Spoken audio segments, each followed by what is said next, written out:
One can make the argument that everyone's living in their own reality based on the perceptions of their life. A bunch of people care about money and profits in this context over the health and safety of people, and they have made that choice with whatever their moral compass is or isn't, and that's going to continue to happen. To me, what you just described is the orientation of values, right? What is your purpose? And if your purpose is profits above all else, that's what you will work towards. Welcome to Super Life with me, Darren Oline, a podcast where we explore, discover, and share solutions that promote a healthier life and a better world. Together, we'll ignite possibilities, inspire change, and build sovereignty, creating a roadmap towards a super life for you and for all. Get ready to start living your super life.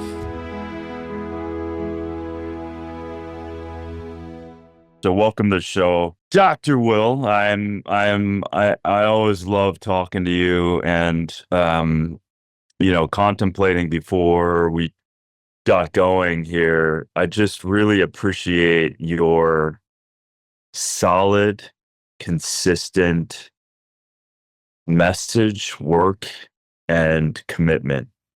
And with this day and age,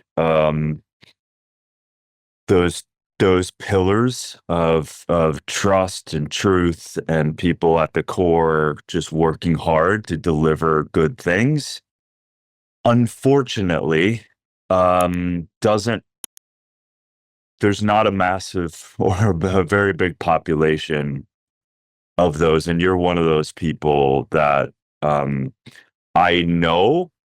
Even though we haven't got to hang out all that much, but I know deep in my heart, I know that you're reliable, you're a reliable voice, you're deeply committed, your common sense, your commitment to truth is just riddled in all that you do.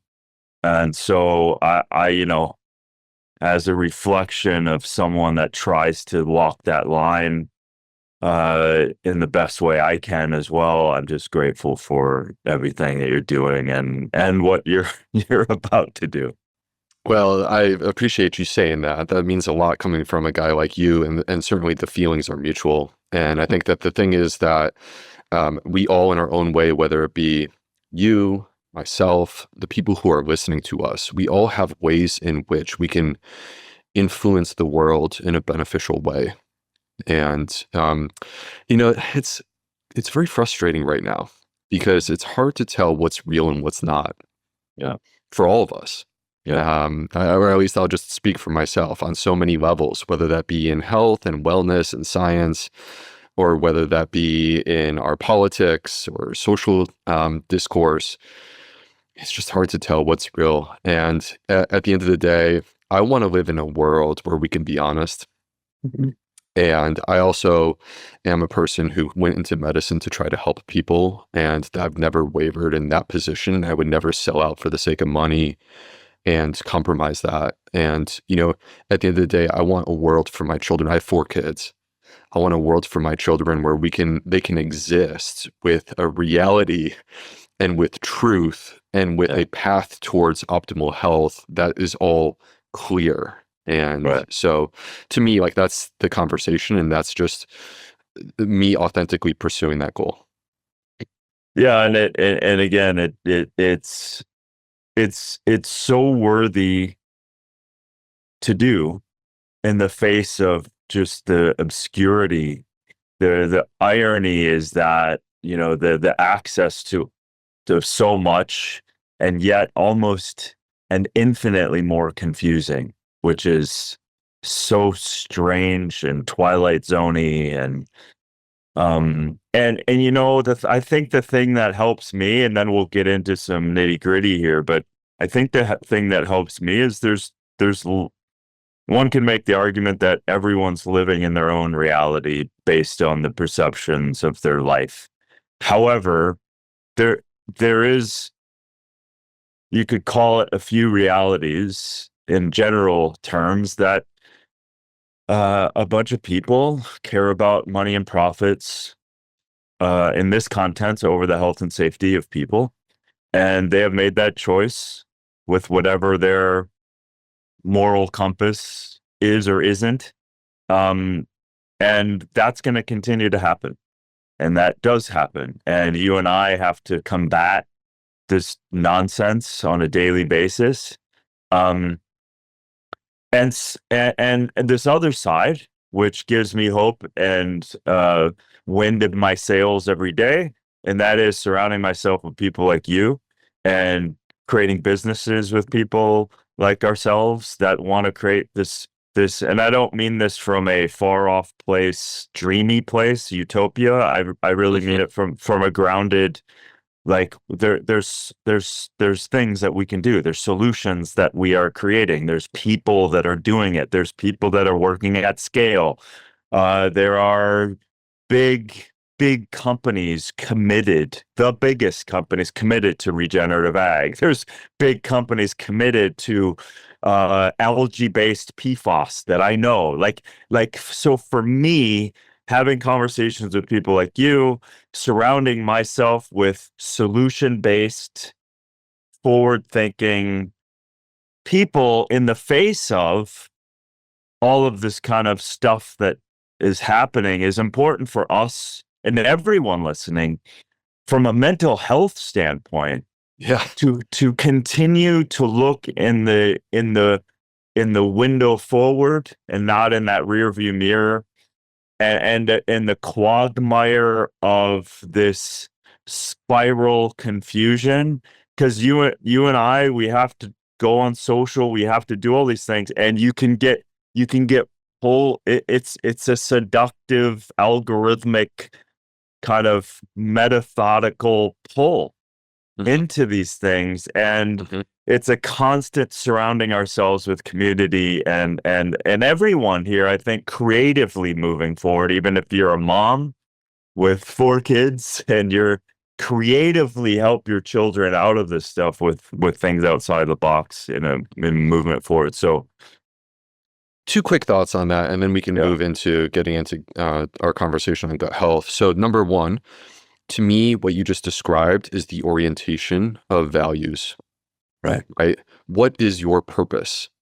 And if your purpose is profits above all else, that's what you will work towards. And there are many businesses, that's what they do. And that's where the rub exists, because they put the profit above the wellness of the people. Right. And if on the flip side, if the purpose is to try to make people healthier, to make people happier, to make people more connected to one another, whatever that value system is, that to me is like, we need to see those people. We need to see those people and acknowledge that they share our values, and therefore we're going to work with them. Those are the people that we want to surround ourselves with. And then the last thing is that a lot of the issues that you just described are very technology based. And if we turned off the devices and just got back to looking at one another in an eye, actually all that would settle down very quickly. Totally. It's astonishing how fast it happens when you turn off and just go outside and play with your kids and hug a tree and play ball or go on a hike or go camping. It's like the following of nature, the power of nature. We'll talk about foods and fiber and everything else, but the power that we are talking about is inherent within all of this stuff. So that's where if we divorce it, there's just clearly consequences. So before we dive into some stuff, I want to ask you kind of on this higher level philosophical approach, what do you think are 3 or more things people need to do to live a super life? 3 or more things that people need to do to live a super life. I think that let's start with what I just said, which is we need to reconnect with one another. That we are inherently social creatures. We can't get away from that. And in order to be our best selves, our happiest selves, we must acknowledge that happiness comes from service of others, not from narcissism and in service of ourselves. So, and I think that's number one. And there's ways in which we can connect that back to the gut microbiome, but that's also just keeping it real. Right. Number two, you mentioned divorcing from our nature. And I feel like this is what's happened that really sort of began at the beginning of the 20th century, is that we started to create a engineered human construct of what is socioculturally normal. And it's not normal. And we subject ourselves to this on a daily basis. And then we don't understand why we're miserable and failing. And the reason why we're miserable and failing is that we have removed ourselves from everything that we evolved to be. And this is not to say that all of us are going to go and live in a yurt. I mean, there's nothing wrong with that, Darren, but we're not all going to do this. But I think that there are ways in which we can be conscious of our choices, conscious of the way in which we conduct our lives, and try to reorient it back to those things that we evolved to be. And with that, number three, I think that we have to bring consciousness to our food choices. Yeah. And we're going to unpack this. We've unpacked this together before. We'll go even further today. But to me, consciousness with our food choices, because the reality is that our food system wants us to walk into that supermarket and spend our money on foods that are hacking our brain, that are designed to make us obsess over them and overconsume them. And they actually are completely unnatural. And our great-grandparents did not have access to these foods. We are the first, one of the first generations of humans to have to deal with the consequences of the choice of doing what the food system is feeding us. And in order for us to break the chain, we have to be the ones to do that. We have to advocate for ourselves because the system is not going to do it for us. Right. I think that is a really important step that needs to be sunk in many different directions from people, that this call it government regulatory body, someone out there has created health and safety mechanisms for us to follow. And of course, someone had to deem this as safe before I can buy it, before it could be on a shelf.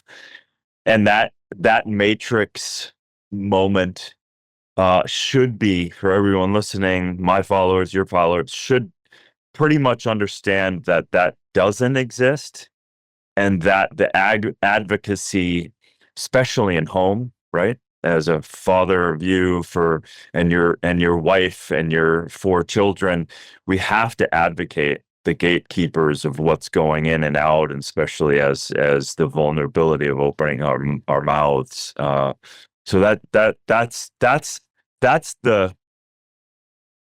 the mental kind of this construct that's, I hope, at least in my world, seems to be falling apart, or at least you see it now. We see some of our friends up in government, at least getting the opportunity to share some of these things. And even though I watch some of that stuff and I'm just going, how is it that we're even needing to do this, right?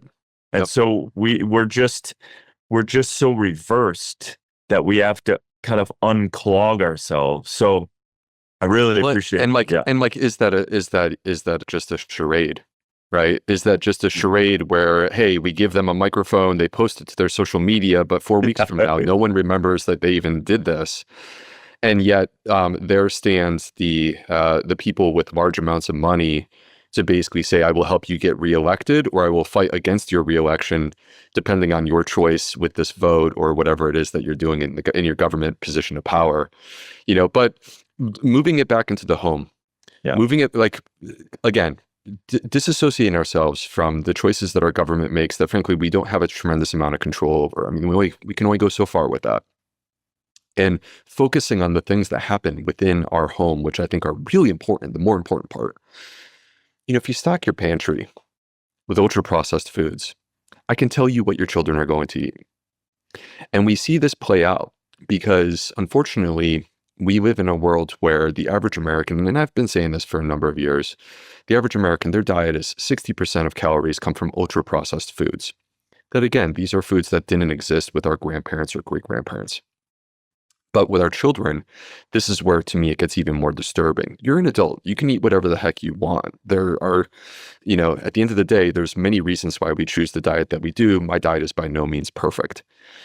But we can't have a society where we're raising unhealthy children because we're feeding them trash. And that's where we're at right now. And actually with our children, so in adults it's 60%. In our children, it's 70%. And the reason why it's even more is because the 8-year-old brain is not mature and doesn't have the capacity to understand that the choices that they're making may result in them developing obesity and diabetes and, like, for example, coronary artery disease that starts to manifest literally as a child. And it may come to a head when you're 40, 45, or 50, but it's already starting to develop at that early age. They don't have the ability to understand this. So it's our responsibility to protect our children. And I know with clarity that the foods are being constructed with the intent of making people, they're hyper palatable, and your diet, your appetite is insatiable. And so it is a pathway for overeating of these particular foods. And that's exactly what you see in the children when you put that in the pantry. Yeah, we this line of marketing, that was hitting us when we were growing up. It started growing in the late 60s, 70s, 80s, and of course in the 90s. So we got into this overly convenient world, and now it's so socially acceptable to feed poison. Literally, when you break it down, it's poisonous, right? So it is this kind of thing where, and what I love about your message and about what we're trying to do is you can actually change it quite quickly and powerfully just by cooking and food prepping, right? So you can do so much very quickly and actually not even be less inconvenient at the same time. And save a ton of money, Yes. to be honest with you. So, I mean, I think that one of the popular misconceptions about a plant-based, plant-predominant diet is that you just eat salads with every meal. Well, salads are expensive, there's no doubt. But that's not the way that I eat. I might have a salad once or twice a week, or a side salad, but most of my meals are very basic, and they start with a foundation of whole grains and legumes, and then I build it out from there. And the beauty is that these are the healthiest foods, whole grains and legumes. And we could talk more about some of the issues that may exist around them, but these are the healthiest foods, and they're dirt cheap. Right. Right. And widely accessible. Or like you could be living in New York City in 350 square feet, and you can still grow a garden in your kitchen in 1 square foot by sprouting. Right. Right. And then when you consume that food, it can be organic and it can be fresh as it could possibly be, because you're literally consuming it straight from its growth process. And hyper nourishing, jam-packed with fiber and protein and vitamins and minerals and even special digestive enzymes. And when you consume it raw, which by the way you can, it also has a microbiome. So, I mean, it's like a quite remarkable thing. And like literally, if you give me 25 cents, I could grow you 4 cups full of lentil sprouts in 2 days. Yeah. And that, I mean, good shout out to our mutual friend, Doug Evans, who's obsessed over the best food ever, and the sprouting company. So, it tested and all of these things. So that's where you start to abolish, like you could have, for 75 cents, you could have 3 salads a day filled full of, you talk about broccoli sprouts, we could talk for days on the health benefits, anti-cancer, and sulforaphane and everything else just within that. So the freshness, the variety, the accessibility, the ease, all of this stuff. And it's breaking that habit of doing those things. So let's talk a little bit. Let's we can go in many directions, and I'm happy to be guided by you as well. But I want to get into something that so many people bring up kind of just flippantly, of course, and we're saying this all over social and they're attacking certain things. Let's get into a little bit about seed oils and are they bad for your gut? And just to preface, maybe some are, and it's how it's processed, what it is, what it's coming from, but there's clearly some amazing seed oils out there too. So in terms of the gut, in terms of your point of view about seed oils, what are your thoughts? Yeah, well, I think that nutrition is about substitutions. Yeah. You're always replacing something with something else. And so when we talk about a food, like people tend to, make something sound like it's angelic or demonic, depending on your perspective. But really, it comes back to this question of like, well, what are you replacing?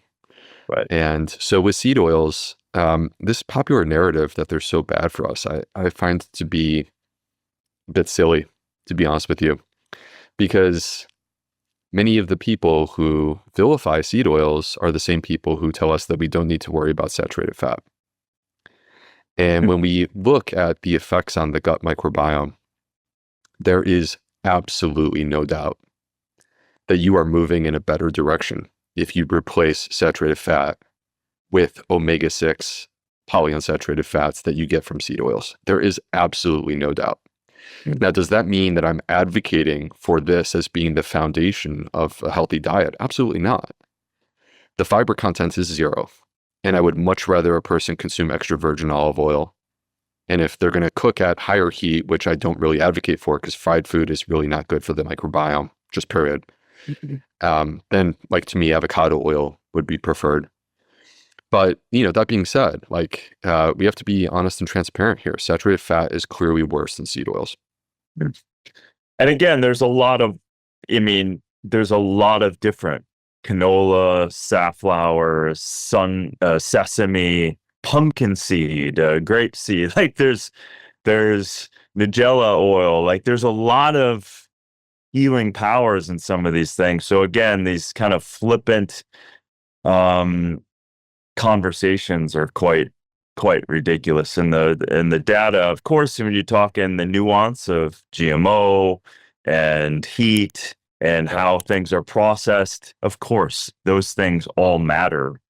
But I love that substitution idea, that literally people are still advocating for a high saturated fat, which is, it's just, I don't know what they're looking at, but look, it's just narrative based.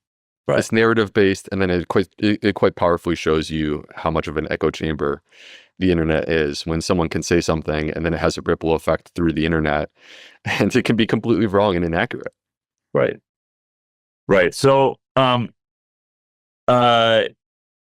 lectins.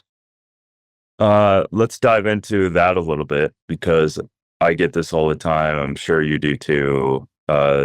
Dose is the poison with this stuff and shows a lot of other great benefits to it as well. So let's just dispel this lectin thing. Yeah. So, I mean, there's been, quite popular books without naming any names about how bad lectins are for us. Right? They built a whole empire over that. Oh, it continues to this day. It's impressive how strong that empire was. I mean, that's what happens when you have a lot of money funding an idea, and not just the idea, but actually monetizing that idea to get more money to spend on continuing to propagate that idea. Okay.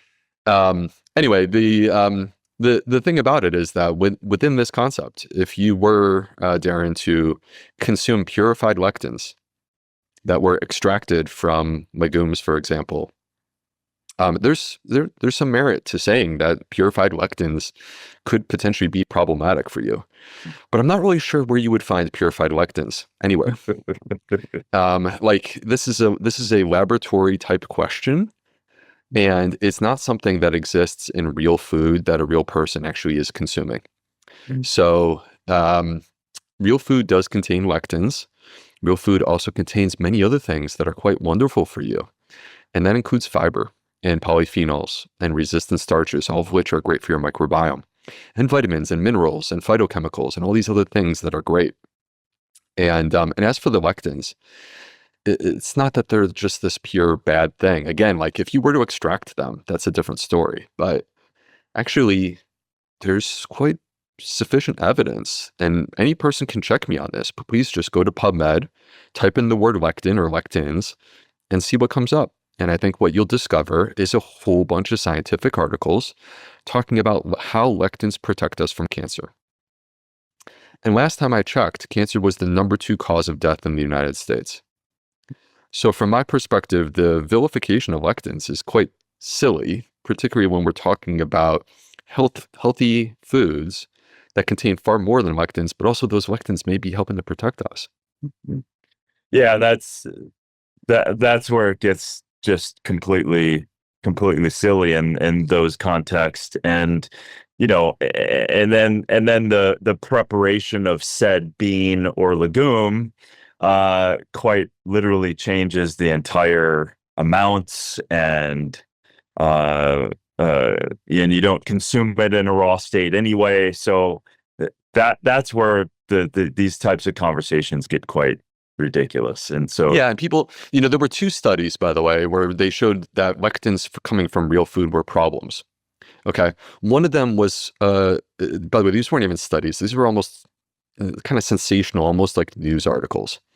But one of them was where people didn't cook the food. Right. So like last time I checked, I cook my beans. Right. So, and then the second was in Japan, where a news agency made a mistake and told people to consume this bean powder, where again, like it wasn't cooked. So like this is it. This is the extent of it. And in both of those cases, no one was actually hurt. They got some diarrhea. That's it. And by the next day, they were perfectly fine. Right. And again, it was like this weird thing where the food wasn't cooked. So I just think that like we have no reason to live in fear of lectins. I would always find this, Will, in when I was formulating and supplementing with and finding whole foods around the world, and I would find that in the actual form that maybe you would put something in a supplement, call it moringa or something, right? People would market it as one thing, but in reality, the consumption of it was completely different. It was a different profile. No one was doing those studies. I would see this almost across the board in everyone, and it was a cheat, right? It was saying the one thing. So you're demonizing a bean, which we already know. Blue zones, every longevity study is promoting the hell out of legumes and beans and nuts and seeds and a regular consumption of those and living longer. And so you're taking something literally for the shock value, saying in its raw state, using that data in its raw state, when probably the biggest problem you will have is breaking your teeth trying to eat a raw bean, Yep. So this is where it just gets really, it goes back to that philosophical and really moral problem that we have, that people will sell their soul in this misleading way just to make a profit. And that's, I still don't understand it, even in the face of it. It's either dumb or it's dishonest. But the problem is that when people put this out, they get a tremendous amount of attention because the algorithm actually loves this kind of stuff. And then trying to put the fire out is really hard. So, and this is the challenge, is that ultimately the individual person I think is responsible for who they choose to trust with their information on all levels, not just health. Right. And you and I, we haven't consumed dairy in a long time, and I would be scared to even attempt to eat it, nor would I want to in any fashion. But this whole world of colostrum, for God's sakes, people aren't even aware of where that comes from, which is, if they knew, it would be scary. And collagen and all of these things, and the inflammatory state. So let's talk about dairy from a gut perspective, from an inflammatory perspective, and what you're seeing. Well, I think that the issue is that dairy is part of a big machine that, right, is producing dairy products that are being consumed across the globe. And in order to be a part of this big machine, you can't possibly have like a cow that's walking around eating grass and a farmer who walks out to that cow with a bucket. It's just not possible to actually make that happen. Right. And so instead, what we have is we have cows that are basically caged up. They're not allowed to move. They're being fed like the cheapest food that you could possibly feed them, which is junk food. And then they're getting pumped up with hormones and antibiotics, and then they squeeze whatever comes out. Right. And to me, this is a big part of the problem that exists, is that we've sort of taken all of that and we've bastardized it, and we're pumping these cows up full of stuff, and the cows are living in a natural life. And then what we do is we go, okay, if I am on some level involved in this industry, I would look at this big picture and say, how can I make more money? And I would say, well, we're not using the joints, and there's collagen there, right? We can make money off of that. Or I would say, oh, well, we could, take this idea that that milk, like breast milk, is good, right? Because it is good. Like breast milk is great. And I would find what's good in there, and I would extract it. And then play off of this idea that Americans have bought into, that breast milk has special things, and therefore I will give you those things, except you have to accept that it's not from a human. But I'm not really going to make that clear. I'm going to get it from a cow, and I'm going to pop it into something, and I'm going to market the hell out of it. All right. So that's basically what we're seeing here. And, when it comes to collagen, could collagen help for some things? Yes. So can protein.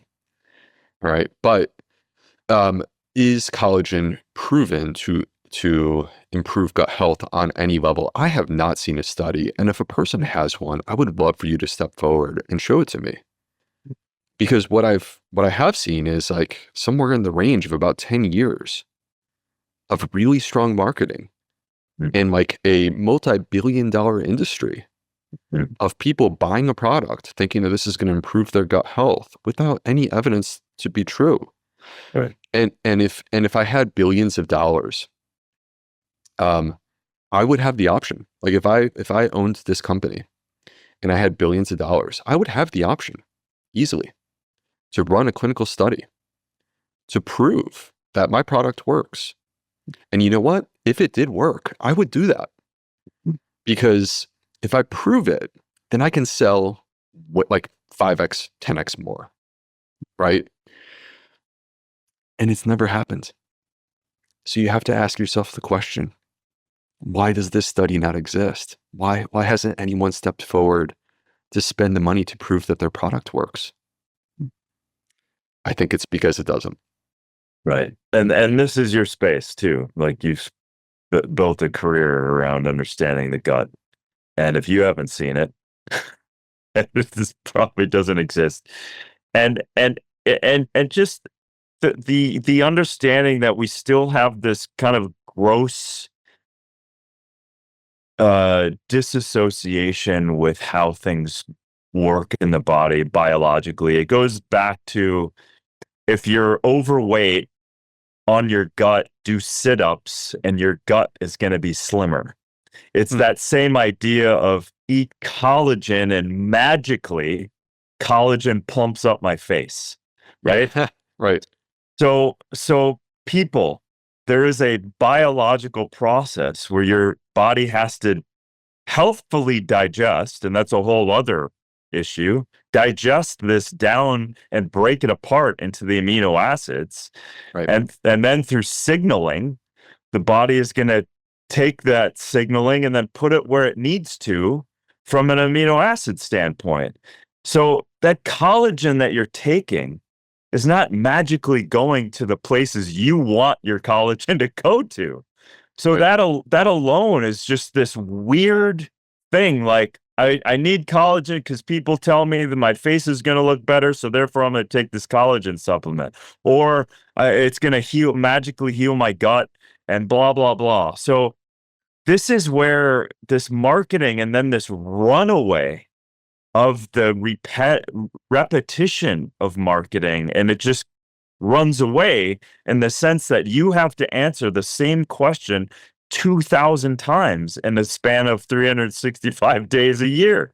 Well, yeah, and without even really making a dent, honestly, in the Right. conversation, to be honest with you, because, it's become so pervasive that like people are at home talking to their friends about, well, this is what you need for this issue. And it's like, but there's no evidence for this.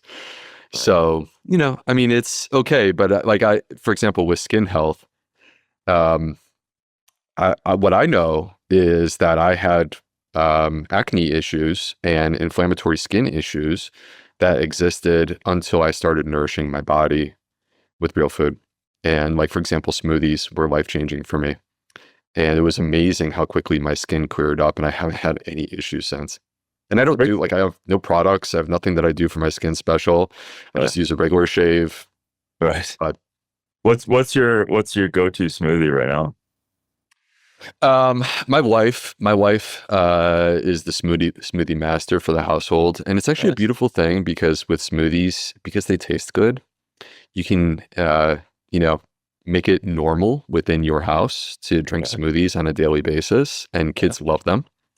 So the foundation is berries, specifically blueberries, and then we'll build out from there. And typically we do some greens, we do chia flax hemp, soy milk. We have this soy milk called Eden soy that's literally 2 ingredients: soybeans and water. That's it. And then often a banana. And then whiz that up, and it's, again, quite delicious. An interesting thing on this, while we're on the topic, I can't mention blueberries without mentioning this real quick, that I recently got some like really fantastic naturally grown blueberries. All right. And I could not believe, Darren, the difference in the flavor. I could not believe the difference in the flavor compared to even the organic ones that I can get at my supermarket. Right. When you grow them in real soil, right? And our children, my daughter, who's 2, she calls them frozens. And this is what she gets as a treat. She sits around and she eats frozens, which are just frozen blueberries. And she loves them, and it makes her really happy. And so it's just like kind of amazing how powerful nature can be when we just get back to those basics. It's nature's candy. I think candy was clearly stolen from trying to recreate itself in the way that fruit is already done. And to your point, if we took, the metanomics out of the subsidized world of just horrible meat, ultra processed food, subsidized, hyper palatable crap food. Imagine a world, Doc, where we subsidized whole, healthy food. Deliciously grown, locally grown blueberries, strawberries, watermelon, like steps away, even if not at your home, steps away from your home. We could transform everything. No kid would crave candy or hyper palatable food because it's so delicious. It's exploding in your mouth. It's so fulfilling. Like you said, when we really get to taste it. That was one of the things of superfood hunting around the world. I would literally get in countries of origin, directly eating, consuming, learning from those places, and you're going, oh my God, Mhm. the world has created a treasure that we are divorced of, and then we've been duped in this whole, and you've been a doctor obviously, and it's like this whole medical system is, we don't have to open up this can of worms too much, but that's where, like, it just makes me nuts. But that alone, a child and we experiencing real food, Yeah. it's, oh, there's nothing more powerful than that. You know, I completely agree. And the thing about this is that um, you don't know how much better you can possibly feel unless you experience it. But because we've normalized something that's very abnormal, most people just go through their day with their daily routine, doing the things they always do. And in no way do I want them to feel bad, because actually that was me for most of my life. Right. But I think that when you experience what's on the other side, suddenly when your body is actually properly nourished, you discover who you really are and what you're supposed to feel like. Right. And it brings the humanity back into you. It's a beautiful thing. Yeah, man. I mean, I think there's a transformation that we can't, and you're right. There is a, you only know, you feel how you think you feel, and you get used to how you think you are. And that's who you believe yourself to be. And you have to give something up in order to disrupt your pattern enough to experience the other side. We all know people, and ourselves, when we go, I'm going to commit to doing this thing. I'm going to commit to my exercise. I'm going to commit to eating, plant-based for, let's say, a week or whatever they do. And then they do it.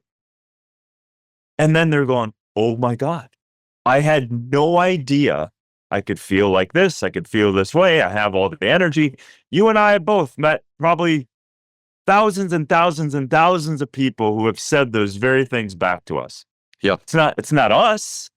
It's nature doing its thing. Yeah. It's like, but it's like that little disruption in going, I have to at least stop enough to make another choice, to allow a new habit to seed itself, pun intended, just a little bit, to then experience this other side. And then once you get to experience, I think you can't, it's hard to swim upstream again. The funny thing about that too is once you get there, you establish a new normal. And suddenly you feel so much better. Yeah. And if you were to go back, and I've had some moments where I've done this, all right? So like the last time I had steak was probably like 2015. And that used to be my favorite thing back in the day, like a ribeye. And I stopped. And then when I did go back, and there's an entire story that I'll spare you, but the bottom line is, like, I had a really, really hard week of work, and I felt like I deserved this. So I went to the steakhouse that I always loved, and I got the steak that I always loved. And actually, I felt horrible. And I literally was, in a way, disgusted by it. This was not an ethical thing. This was literally just the way that I felt. And so I kind of like probably 4 bites into it, and I just put the napkin down over the top of it. I didn't want any questions. I got my bill, and I got out of there. So, and I think that's the thing that's kind of interesting too, is that your body will adapt to your new normal, and you will feel so much better. And then you will notice actually the difference. It's hard to walk it back, because when you do walk it back, you kind of feel miserable. Yeah, exactly. So that's kind of like this next thing that I want to get into, and it's a nice little bridge, because I'm fascinated by your point of view on, so I'm going to set it up in a sense that we have so many digestive disorders these days, right? Yep. You hear about them every day. IBS, food sensitivities, autoimmune, gut issues, bloating, on and on. And at the same time, using your steak example, And let's say someone's eating a steak and that's what they're eating and they're carnivore, and I'm eating my plant-based, and let's say that steak guy decides I'm going to eat this plant-based meal right now next to the meal I'm going to eat. We're going to eat the same meal, but there's a difference. There's a difference in our microbes. Yep. There's a difference going on. So on a macro, looking at the meal, it's the same meal. But how we're going to simulate that meal is going to be completely different. So unpack that a little bit, because I love that kind of setup as to the power of microbes. And then let's talk about some of the issues that are going on. Okay. So we grow up thinking of ourselves as the dominant, the dominant creature everywhere that we go, right? Nothing can threaten us. We command and control our environment. We can build houses and cities. We can produce food. We can do whatever we want and manipulate everything around us. And the problem is, with this sort of view of us being so dominant, is that we are still the product of our environment. And we can't get away from that. And everything that surrounds us ultimately comes back to impact us. And the environment, you could call this an ecosystem.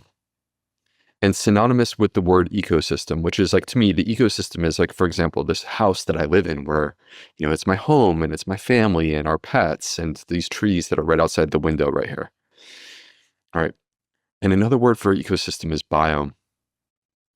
And so this world that we exist in our environment, ultimately shapes our inner biome, our gut microbiome.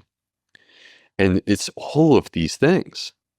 Whether you live in a city or out in the country, how much time you spend outdoors, whether or not you exercise, do you have a healthy relationship with your spouse or with the people that you live with? Our sleep and our, of course, food choices. All of these things ultimately shape our microbiome. Well, the problem is that we have constructed what we see as progress as humans. But progress has moved us further and further and further away from what we evolved to be, our inner biology. And that disconnect is problematic because we are sort of a fish out of water in a way. And so you take that and then you add to it the food system that exists, where we no longer are responsible for finding our food. We no longer are responsible for making sure that we can even get enough food. There's abundance, and there are choices that exist that are, again, we've said it a couple times, hyper palatable, and also like not satiating in any way. And so with that, the sort of context is that we have a diet that is completely devoid of the original foods that we would consume. And we've replaced them with these new things that are basically like, hey, this food sits in a package on the shelf of the store for 2 years and it does not change. Or even the bread. That bread will be soft and mushy and perfect, and there's no mold, and it will be that way for weeks. And if you produce, and you're laughing, Darren, and the reason why you're laughing is because you know real bread. If you were to produce real bread, it's going to go bad in about 3 days, right? Unless it's sourdough, and maybe you get 5 to 7 days with the sourdough. So this is the problem, is that basically we've transformed our diet, we've sterilized our diet, we've removed the fiber, we've added in all of these chemicals that we have no clue what they're doing. But we allow the regulatory bodies to say, oh, well, we think that it's safe. Again, it's just we think that it's safe. It's not that we know that it's safe. We just think that it's safe. Well, it's generally recognized as generally recognized as safe. Which, just to touch on that real quick, this concept of generally recognized as safe, there's a rational reason that we started doing that. Mhm. which is that after World War II, we needed control over the food system. Mhm. And there were things that we were eating so routinely that it was kind of silly for us to say, hey, we have to subject this to clinical trials to prove that it's okay.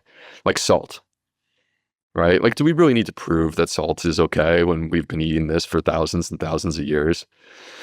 So, but the problem is that this became basically a loophole that got exposed by the food industry. So, and here we are, and there's 10,000 additives that exist in our food system.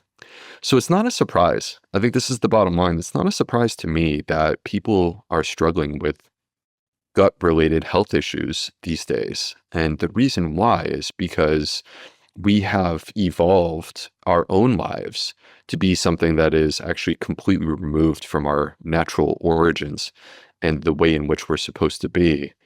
And then we take that and we don't even support the microbes with a diet that's designed to actually make that okay on some level. So these are the issues for us to really address if we want to get after this problem and help to basically support our inner ecosystem, because ultimately it's the product of everything around us. I love that you said that, because obviously, the our homes, what's around us, the antibacterial soaps to the shampoos, to get all of those things affecting us, but also our food choices and things like that. So is it overgeneralized to say that really the root cause of many of these food sensitivities, food allergies, IBS, bloating, leaky gut, is it generally kind of similar, in the sense that, generally speaking, is it pretty close to the same path to start to get out of that? I know that every individual's different and they have exposures, they have all kinds of things, but really trying to give someone a bit of a path when they're listening to this, going, I bloat all the time when I eat this. I don't even know how to recognize myself. I just live with this leaky gut. They've said I have autoimmune disease, and so it's just, and there's quote unquote no cure. Well, what's some of the things that you feel, if I gave you the wand of like the path we should be moving down, and where people should be kind of leaning towards now to break? I mean, I know that we've touched on many of these things, but but just kind of set that up in the sense that, how do people listening, because I don't know anyone who is not suffering from one of these things, Mm. at least generally, some form of fashion. Hell, I do when I travel. It's like, oh my God, what the hell did I just get exposed to? I'm Right. bloated, I'm gassy, I'm like, so it's very easy. Yeah. But that to- just goes to show you how quickly things can change in the environment and how Mhm. quickly that can manifest in your gut, that you could go on a trip. And it's like, you don't have 2-3 weeks before things start to show up. It could start to Right. happen almost instantly. Right. Right.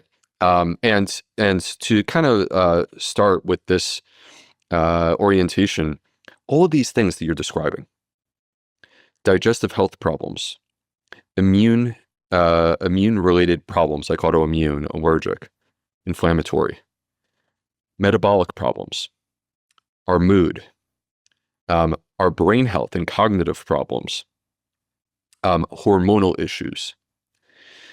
All of these things, I can show you the study that shows the connections back to the gut microbiome. It's not to say that they're the exact same thing, but the exact same origin. It is to say that the gut microbiome is playing a central role in such a powerful way in human health that it is a part of the story for every single one of these touch points.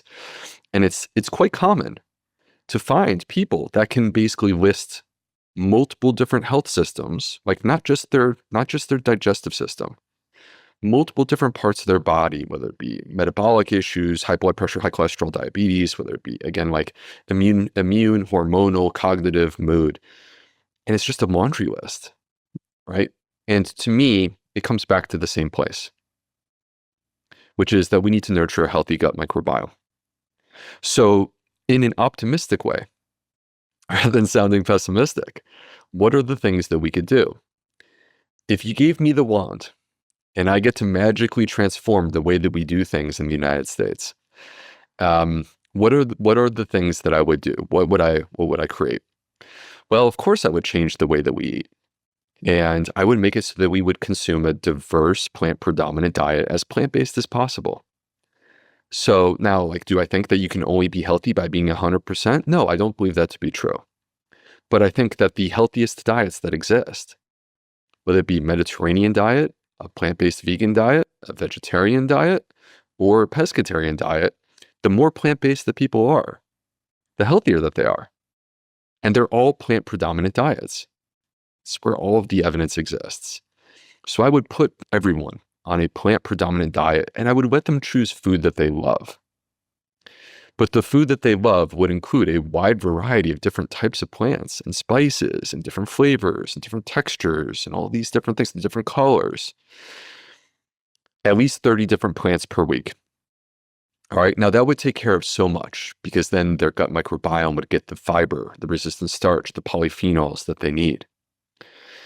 I would move us back to having living food. All right, now this doesn't mean that I would advocate for a purely raw diet, but I think that there's a place where raw food is actually quite good for us. There's a recent study actually, Darren, that just came out where they showed that plants have a microbiome and the human microbiome absorbs that. So there's a part of our microbiome that is defined by what we receive from these plants. And then you can take that and amplify it even further with fermented foods, which of course I'm a big believer in. So this is the approach that I would take from a dietary perspective. Would you still be able to eat foods that you enjoy? Yes, that's required. But we would try to find the healthiest versions of that we could. So like we would consume dark chocolate and we would consume berries and things like this. All right. In addition to this, I would get us back to moving our body on a daily basis. That it's not enough to define a period of exercise and say, hey, I'm going to go do exercise for X number of minutes and I'm going to do this 4 times a week or 5 times a week. Like that to me is a bit of it's a bit silly. We're meant to be moving our body. If we lived in a tribe, we would be moving all day, every day, right? And there would be rest periods in there, but we certainly would not be sitting at a desk and then standing up at some point and going to a gym for 30 minutes and doing something during 30 minutes and then going back to that desk or going back to sit on the couch and watch television. I would also reorient our exposure to light, reorient our circadian rhythm. We have completely disrupted this.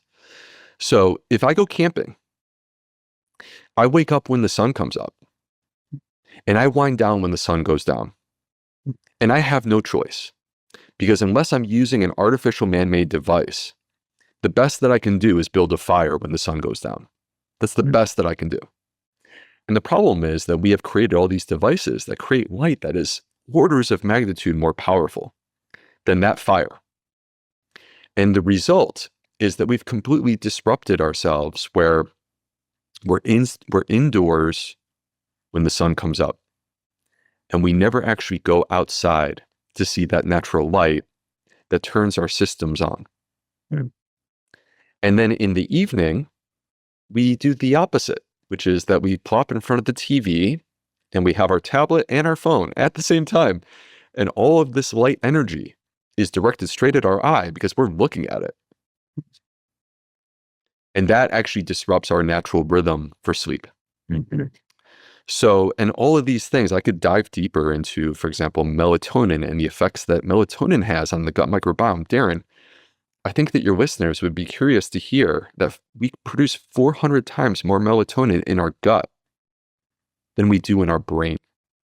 Oh, I had no idea it was that much. Well, okay, so I guess I should unpack this real quick. Let's do it. Serotonin. Serotonin is the happy hormone. Many people have heard that 95% of serotonin is produced in our gut. This is true. There's a number of things that it's doing there. It includes affecting our gut rhythm. Well, it turns out that serotonin is the precursor to melatonin. light exposure in the morning produces serotonin within our body. It helps us to turn on our brain, so we get serotonin here. It improves our mood. This is very clearly established. And in terms of our gut, it gets our gut moving and into a rhythm, because again, serotonin allows our gut to move the way it's supposed to. But the serotonin that we produce in both places, our brain and our gut, in 12 to 16 hours, will transform into melatonin. The body will actually convert it. And then that melatonin in the brain is the sleepy time hormone. So morning light exposure results in better sleep 14 hours later. Okay. But at the same time, in the gut, the melatonin that we get actually helps to repair and restore the gut barrier. It has tremendous healing effects. So, so I guess like I've given you three things. I would change the diet. I would change the way we move. I would change and reorient towards our circadian rhythm. And that, of course, includes sleep. But let me go to number 4, which is just as important as any of these, and that is social connection. And we've alluded to this throughout, but I sincerely believe that one of the biggest mistakes that we've made, and I think it's been amplified in the age of social media and forward-facing camera phones, is that forward-facing phone cameras, sorry, is that we've become more narcissistic. And we're focused on ourselves. And it's making us miserable. And we've lost sight of the fact that your joy and your happiness should not be defined by you trying to prove your value and asking other people to approve of you on the internet. Your value should be defined by you believing in yourself and then serving others. And when you do that, the service of others, you get filled up and you get exactly what you need in order to be happy. Mm. And I guess if I could propose a number 5, I will say this. I think that like and I'm a scientist. I'm a medical doctor, and I believe in these things. But I also think that there's a lot that we can't explain. I think there's more going on in the world than we can possibly explain. And I think that the progression of science has somehow led us to a place where we think that we don't need faith, that we don't need a relationship with a higher power. And I don't even care what you call that higher power. But I think that humans were meant to have a relationship with a higher power and a purpose. And I feel like when I look out into the world, it's really negatively affecting us that people think that they can just discard that idea and replace it with whatever they want to replace it with. And it's not working. I'm glad you said that. And, the God that we have created is this power and money God, right? So, yep. And clearly, this is call it the biggest false idol on the planet, that's for sure. But I think that what you said and those criteria are so necessary, and if we can continue to advocate for those things, like you said, most of everyone's suffering would just correct itself. Yep. Right. And that's as easy as it can be if people are willing to make those choices and follow their knowing, right? Follow that inner voice that I don't know about you, my morning practices of connecting with myself and connecting to my God, my spirit, my guides, my great mystery, like that is the best, like that is the most fulfilling time of my day. Mm-hmm. Because I know my brain's going to kick in and I know I'm going to do a bunch of stuff throughout the day, but it's carried by the wings of that inner connection and that almost surrender. Like, hey, I'm here. I'm here to serve. I don't know what's going on, but I'm here in the highest way that I can. So help me out and make it clear to me, and I'll do the best I can. I think it's important to have safe places, where you're able to exist without outside influence that is threatening you, and that within those safe places, having a relationship with a higher power and having a purpose is so important to us, because then it helps you to understand everything that's happening, including the threatening and scary stuff. And when I imagine a world where if I didn't have that belief system and that purpose, then it would kind of be like, I'm just here doing it, and why? Right. And that to me is quite dark. That's a dark and disturbing idea. Yeah. And I think that as humans, we are not capable of living that way and simultaneously being happy. It's just not possible. So I think it's important for us to see and understand that throughout our day, we willingly, on some level, subject ourselves to these things that are going to make us feel threatened. If I open up any form of social media, surely I will see things that are going to trigger my emotions, right? And that's a choice that I make. And instead, I actually would be much happier if I put that down and instead replaced it with, whatever you want it to be. It could be a meditative practice. But for me, spend some time in my space reading the Bible is actually incredibly powerful. And it's made a difference in my life. And there was a point in my life years ago where I didn't have that relationship with a higher power. And it's actually become profoundly meaningful to me in a good way. Well, that's that you're nourishing the mystery. You're nourishing that deeper connect. Because listen, if you look at any direction, how this is all happening, clearly there's something beyond our possible understanding. So it's and also the point is we have to be, and I think all of us, we have to be better discerning of what we're letting in. Yep. Because I know, and I'm not going to comment on what it was, but I saw, this disturbing information that recently was coming out around the music industry and stuff. And I just caught myself watching and just getting sucked in like a mystery mini show. And I wake up in the middle of the night completely consumed by it. And I was like, oh my God, that infiltrated so deeply in me that it woke me up during the night. And so I'm like, no. I have to be even a better gatekeeper at what I'm letting in, and it's super important, especially with this social media stuff. So a quick comment on that. If we lived the way that humans lived for 99.9% of human history, we would be in a tribe. And that tribe would be anywhere from a small number of people up to perhaps 100, 150 people, something like this. Yeah. Right? Maybe you and I would be in the same tribe. Who knows?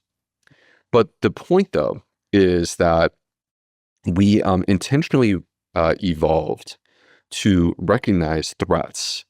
And those threats are really meant to have a powerful impact on us to protect ourselves. That's a self-defense mechanism. And when you open up the internet and social media, you're not exposing yourself to this tribe of a limited number of people. You're exposing yourself to everything. And you just get all the threats, all coming at you all at once, or you get the people that never be like your inner circle and they're peripheral, and you hear bad things that are happening and it hurts you and it affects you. Mm. And it's okay to have those feelings. But the problem is we were never meant to be dealing with this sort of emotional roller coaster that we're subjecting ourselves on a daily basis right now.